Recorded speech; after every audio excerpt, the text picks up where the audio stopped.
Mulat sa pool ang kanyang araw, pagiging totoong tao ang naging pangunahin niyang bentahe. Bagay na hindi kailanman masasabing pawang gimmick lang. I am a global leader.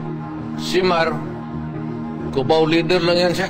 Isa nga sa mga unang nakatikim ng matalim na dila ni Digong ay ang kalabang si Mar Rojas. Panunuya niya, peking Wharton graduate daw si Rojas. Bintang na pikunding pinatulan ng kalihim. Inimbento lang nila, show me a certificate, a diploma. Yan, ginawa lang yan sa Recto. Culinary Arts to. Talk. Yan na lang ginagawa mo, Digong eh. Na nauwi tuloy sa hamunan ng suntukan. Gawin mo na lang kung anong gusto mong gawin. Di ba? At sampalan, bakit pa sampalan? Pambabae yan. Suntukan na lang. Ano di, mabiyuda si Purina nito. Siyempre pa, hindi pinalagpas ng kanyang mga kritiko at kalaban ang kanya umanong pagkakasangkot sa mga extrajudicial killings. Pilit ding iniuugnay sa kanya ang Davao Death Squad, isang grupong vigilante na marami nang nabiktima sa Davao. Ladlaran niyang sinagot ang mga bintang. Ano? Sinong pinatay? Inosenteng tao? May pinatay ako na pare? May pinatay ako na madre? May pinatay ako na negosyante? Sinong namatay?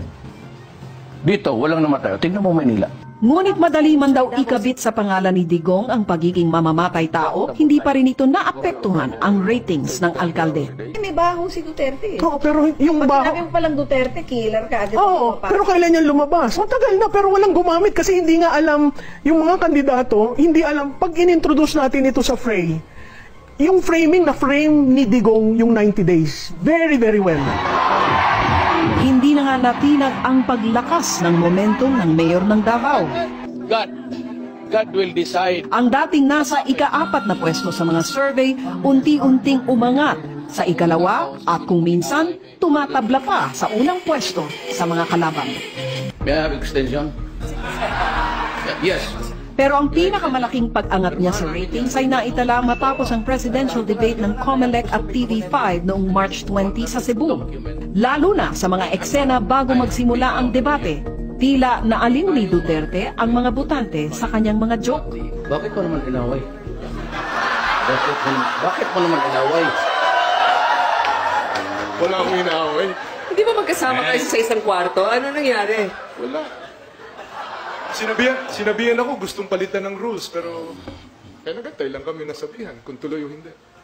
Bakit naman nila ayaw tayong magsama sa isang kwarto? Kaya nga. Nagtataka din ako. Ikaw ata nagsabi, huwag mong ipapasukin si Dr. Dijan. Nauna ka sa akin dito, yung convoy mo sinusundan ko. Pero Ako maski na sino makasama ko sa kwarto, basta matino. ako na yun.